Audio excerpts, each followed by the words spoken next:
Hello, have another idea for a page. This one I'm going to just make this pocket. This is my first time for trying this, and I thought, hey, let's just go after it, make the video, and if it doesn't work, you'll never know. What I'm going to do is take a charm square. I just happen to like this batik, and I'm going to put it down, and I am going to take fabric and I'm going to cover the entire thing with fabric. And yes, I really do save this many scraps. I have this one, and I have this bucket of scraps, and I have this bucket of scraps, all kinds of goodies in there. And you know what? I really use them. It's not that I'm tight, they're just fun. And we should always do fun. So I'm just going to lay these on here, no rhyme, no reason. I just want to cover one single layer.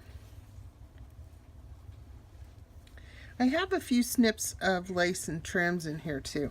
And I thought about using them, but I think we're going to skip that because some of the steps in this are a little more detailed, and I'm afraid I'm going to mess something up having that bulk in there with my machine and everything.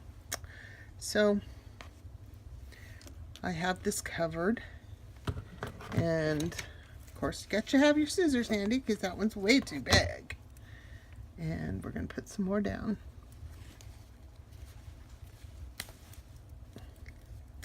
Okay, so we have one layer. Guess what? We're going to do another layer.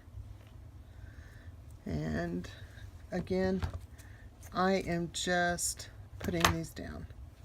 Now, if this was all batik fabrics, this would be no problem. You could easily just pick up your scraps and dump them on here. But because they're not, I have to make sure they go on correctly. No, they don't have to go on correctly. I just think they do. So that's why. You know, I guess that's the OCD in me. And I'm just laying them down, trying to keep it somewhat even layers. But I am going to put about 4, 5, 6 layers of fabric on here. And some are bigger and some are littler. And that's probably a good thing because it's going to help hold these all in when I slide over to the sewing machine and stitch this down. And so I'm going to continue putting layers on. And who wants to just sit and watch me lay fabric on top of other fabric? So I will be right back. So I have my stack, and I can kind of feel the layers and know what would be enough or too much for my sewing machine. You just have to kind of be careful, be slow. So now what I'm going to do is I'm going to take this other square of batik and carefully lay it on top, and let's hope we kind of get them evened up. Hey, that's pretty good. I'm going to take my trusty pins, and I am going to pin the heck out of this, because we all know there was just a whole bunch of little stuff in there. So I'm going to get a few pins in to get it going, and then I'm going to come back and put more pins in to help it really stay together, because I have to go a little ways to get to my sewing machine, and I don't want to be picking these up off the floor. So we get this all pinned. As you can see, some even fell out, so you got to be just take your time, be careful, and you will get it all pinned. And hey, what's one little piece of fabric with all this bulk that's in here? So I think I've just about got enough pins in it. I'm going to take it over to the sewing machine and do some stitching. And let's just hope that my idea is going to work. As you can see, I have went and stitched the whole thing up. And hey, look, it lined up fairly well. A little bit of problem in a couple places. And now I'm going to do some stitching and see what we can come up with.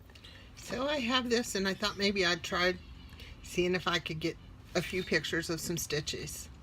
So I'm just going to start, and I'm just using a straight stitch, and I'm going to be a little bit wavy.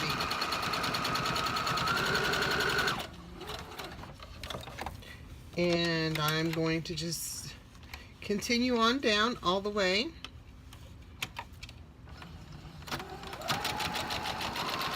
And I'm going to be about 1/4 of an inch apart.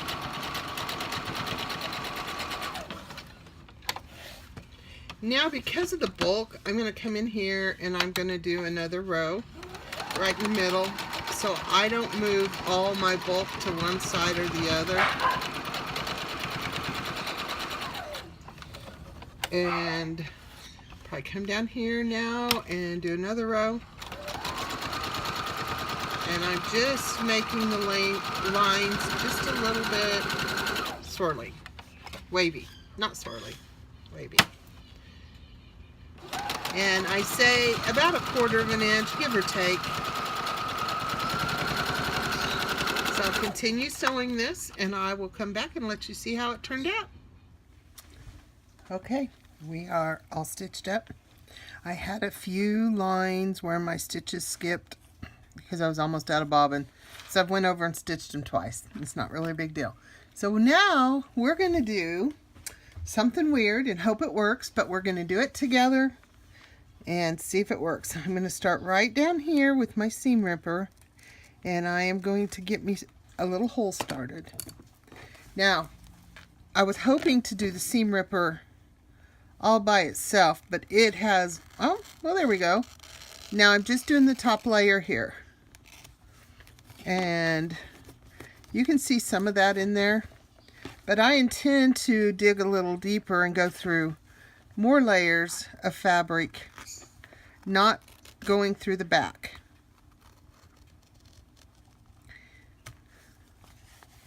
And if you have kept your stitching lines pretty close together, it should be enough room. But if you do, like I have one right here that's a little bit wider. I don't know if you can see that. So what I might do with this one is come down here and do a tear just through the top layer this way, and then come in, because there's nothing to hold on to here, I'm going to have to use the scissors. And I hope you can see this okay. Just trim it down. So I'm taking a little chunk of it out.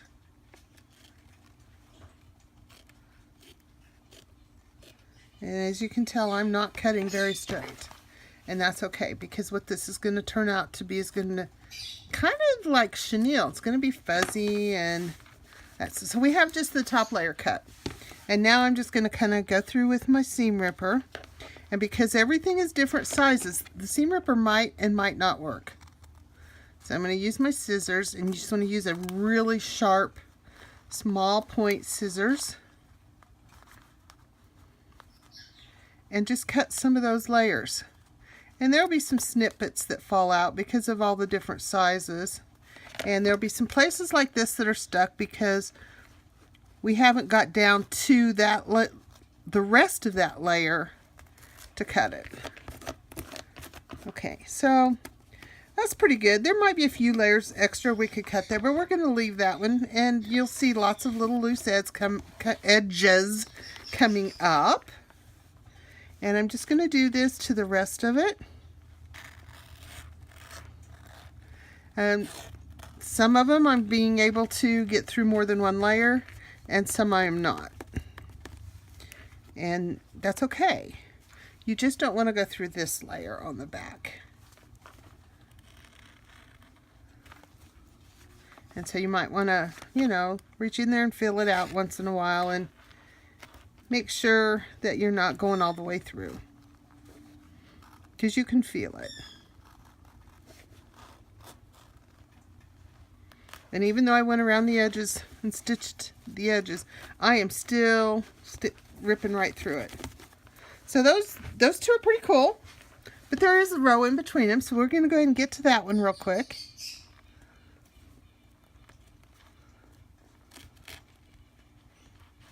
A little bit hung up there. So we'll get the scissors. Because y'all seen me lay this down and, you know, it's not real straight. And it's not all in the same spot it's supposed to be. Wow, we got a real tough spot there. I guess we're going to have to cut through a little bit less of a layer. Maybe just get the top layer for now. Actually, catching a few layers every once in a while.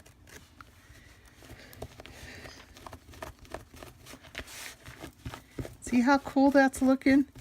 And that would even be cooler if the lines were even wavier. So here's another one that's a bit wide, so I'm going to kind of just go down one side of it with my seam ripper. I did catch a little bit else in there. I'm not actually going to pull that off because I think I'm just going to go in here and do some more tearing. Well, maybe I am. Okay. Doesn't want to go with the seam ripper, so I'll go with the scissors. You don't want to force it. You don't want to tear it up. You just want it to look really cool and ratty. I guess you could say you're tearing it up. But hey, everything we're using here was more than likely what you were going to throw in the trash.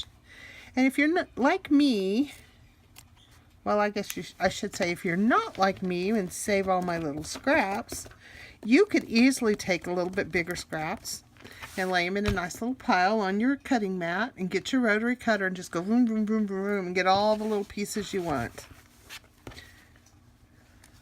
So up here we're not getting a lot of the other layers showing through too well, so I'm going to keep cutting.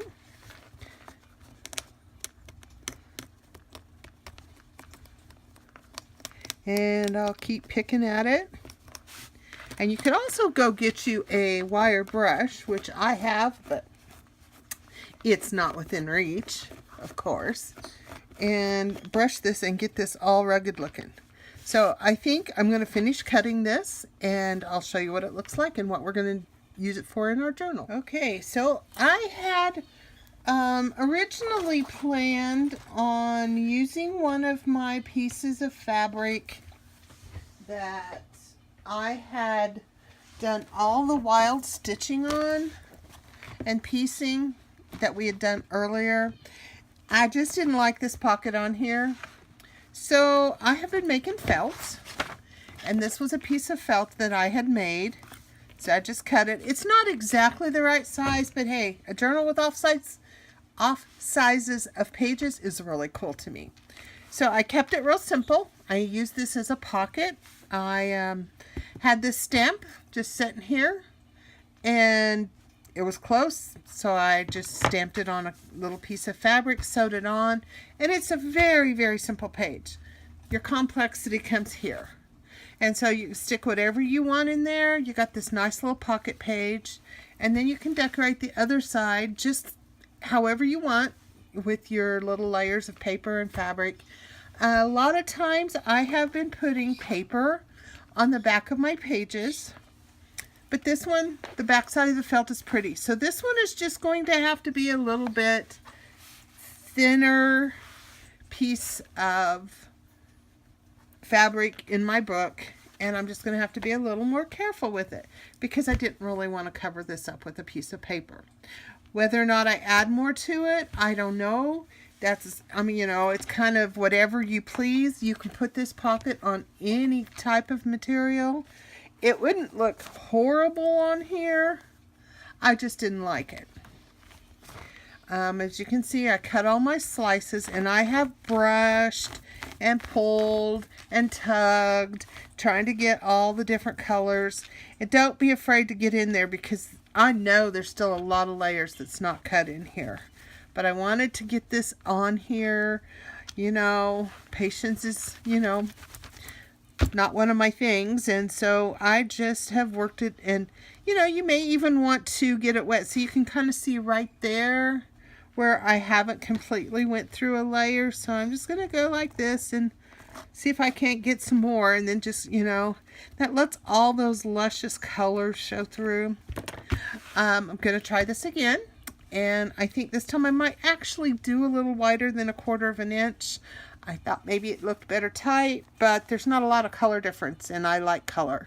But anyway, the technique's the same, whether you do small rows or larger rows. I think we just need to get in there and play. So I hope you can find some use out of this. I think you could do it in a bigger piece and make zipper bags or put them on a pillow. They're just going to be fun and wild and crazy. Thanks for watching. So for my felt page with the cool funky pocket, I wasn't going to do anything else to it. I really was going to leave it. But it was pretty thin in a couple places, and I thought, well, I don't know. So I just put paper on it, crazily stitched around it, and then tore the paper so I could still have the edges of my felt. And I decided to do the back and put a little pocket here so I could put stuff, because I really want to see the felt on this one. This is going to be mostly just for holding other things in my book. When we get ready to put pages in our book, you know, where you have the paper that you can write on, if you don't want to put them in individually like this, so that when you open them, you can do this, you can easily put one inside of the other and stitch on 2 at a time. And then you're going to have a little more of a variety, especially if your pages are not the same. This one kind of is. It's got the same theme on both sides, but they can easily be separate. So that's the end of my pages for now, and I will come up with something really cool for the next page. Thanks.